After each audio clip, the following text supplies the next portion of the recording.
All right, so let's dive right in. Today, we're going deep into the world of FMCG companies in India. And wow, you have given me a ton of information to work with here. We've got financial reports, market analyses, ratings criteria. This is going to be awesome. Yeah, it's a really interesting, it's an industry that really touches everyone's lives, even if we don't realize it. I think that's what makes it so interesting, right? It's not just about, the numbers on the spreadsheets or anything. It's the stuff we use every day, the soap, the snacks, all that kind of stuff. And so I'm hoping that today we can kind of uncover, what are the big things that are shaping this industry? What makes it tick?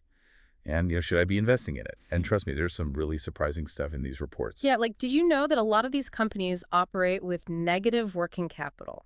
So essentially, they're getting paid by retailers before they have to pay their suppliers. Yet, how is that even possible? That sounds like some kind of financial magic trick. Yeah, it is really fascinating, and it really is tied to, how competitive it is and how thin the margins are in this sector. So you think of a company like a big toothpaste brand, right? Yeah. They've gotten so good at working with these retailers that they have these amazing payment terms.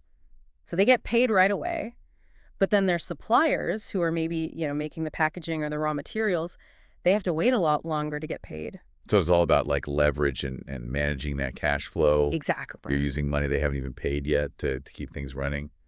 That just sounds so risky, though. What if something happens and, sales drop or a big retailer is late on a payment? Wouldn't the whole thing just fall apart? Yeah, it is a tightrope that they're walking. Yeah. You're exactly right. If anything disrupts that balance, then yeah, the whole system could come crashing down. It shows just how competitive this market really is. Okay, well, let's move on to another thing that surprised me. Even some of the biggest brands in India, the ones everyone knows, they don't even have 10% of the market share. I mean, that just seems crazy to me. You'd think with all the advertising and, their products being everywhere, they'd be totally dominating. Well, it's a huge market, right? There are just so many people and such diversity too. You've got hundreds of millions of consumers spread out across the country with different tastes, different incomes. Plus, there's a really strong culture of, local brands and people are preferring products from their region.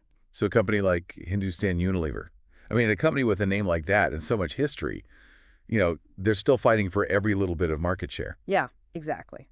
And all that competition, it actually leads to something interesting.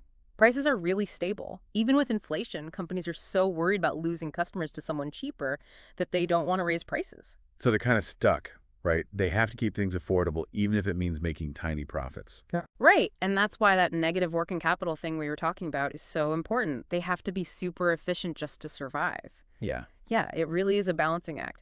But, we can't forget about branding here. Even with these low prices, companies still need to stand out somehow. That's where it gets interesting. Okay, so we got all this competition right. Tiny profits. Everyone's trying to be the cheapest. Mhm.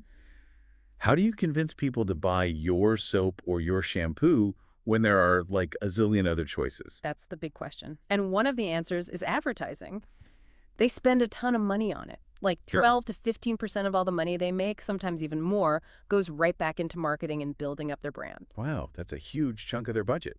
But I guess it makes sense. You're fighting for attention, right? In a market where everyone is shouting about their product. Exactly. You need to make people feel something about your brand, right? Convince them that it's special, that it says something about them, even if the product itself is basically the same as the one next to it on the shelf. It's like they're selling a lifestyle or an image or something. Right. Not just a bottle of soap or whatever. Mhm. But here's what I don't get. If branding is so important, why not just charge more? I mean, if people love your brand, shouldn't they be willing to pay extra for it? That's where you run into the price sensitivity we were talking about before.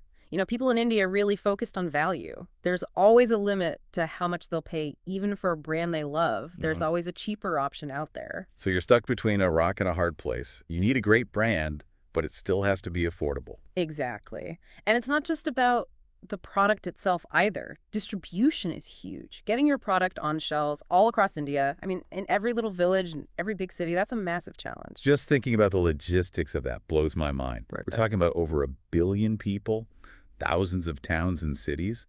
How do they even do it? It's this whole network of distributors, wholesalers, retailers, logistics companies. Everyone's involved in getting that product from the factory to the customer. And for a new company that's trying to get started building that network, it's a huge obstacle. So even if you have the best product in the world, it doesn't matter if you can't get it to people. Exactly right. And this is where things are changing. E-commerce is starting to shake things up. It's a whole new way to reach customers. Ah, so now companies can skip those middlemen, right?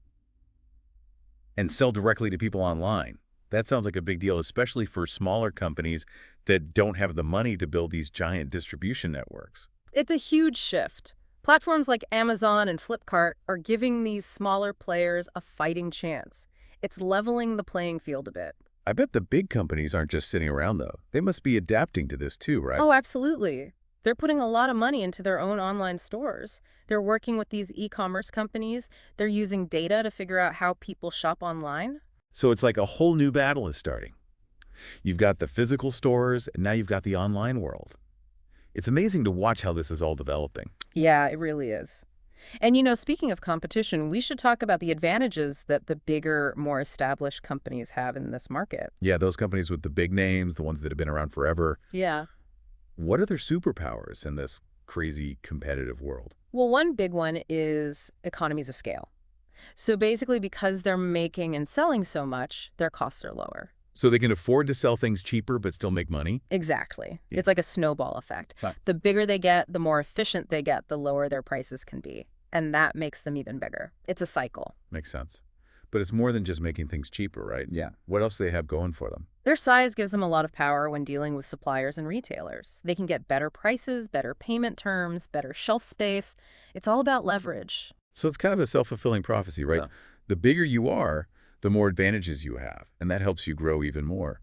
It sounds pretty hard to break into a system like that. It can be. But like we were talking about with e-commerce, things are changing. Hmm. There are new opportunities for companies to disrupt things, to challenge how it's always been done.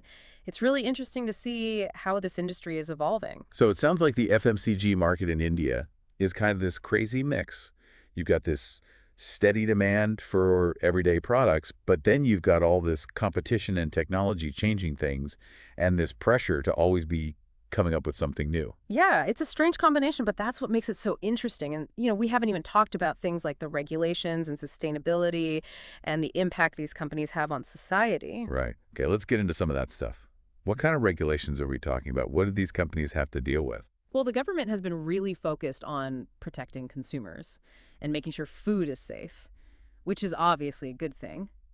But it means these companies have to follow a lot of rules, labeling requirements, quality standards, all that. So it's not just about making a good product. You Yeah, have to make sure it meets all these legal requirements, too. Yeah. That adds a whole other level of difficulty. exactly. And then there's the whole sustainability issue. Consumers are really starting to pay attention to the environmental impact of what they buy.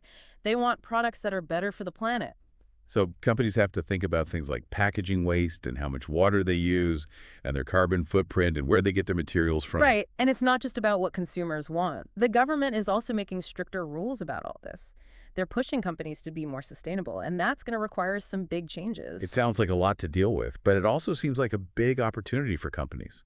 The ones that can figure out how to be sustainable and appeal to those consumers who care about the environment, they could really have an advantage. Absolutely. And then you have the whole social impact side of things. These companies employ millions of people in India, and their products are everywhere. So they have a responsibility to treat their workers fairly and source their materials ethically and be responsible with their advertising. So it's not just about making money.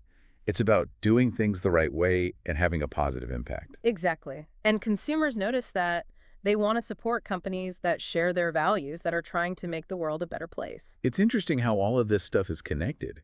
The regulations, the focus on sustainability, the social impact, Yeah. it's all shaping the future of this industry. Yeah, and it's a future that's full of both challenges and opportunities. The companies that can adapt to all these changes, that can figure out what consumers want, and that can operate in a way that's good for everyone, those are the companies that are going to succeed. It's a good reminder that business isn't just about numbers. It's about people and the planet and making a difference. I like that.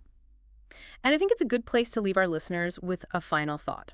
We've been talking about what these big companies are doing, but imagine you were starting a new FMCG company in India today. What would you do to stand out? What would make your product special? What would you offer to consumers that no one else is? That's a great question. It really makes you think like an entrepreneur, right? I do. Trying to understand what people want and coming up with a product that can actually make a difference. I hope our listeners will really think about that question and maybe even come up with their own brilliant idea. It just goes to show that even in a market as big and complicated as India's FMCG industry, there's always room for new ideas and creativity and fresh perspectives. Well, we've definitely covered a lot of ground today, from negative working capital to the power of branding, from the rise of e-commerce to the importance of sustainability. We've really explored the forces that are shaping this incredible industry. It's been great diving into this with you. And to all our listeners out there, thanks for joining us. We hope you learned some interesting things about the world of FMCG in India. If you have any thoughts or questions, we'd love to hear from you. Until next time.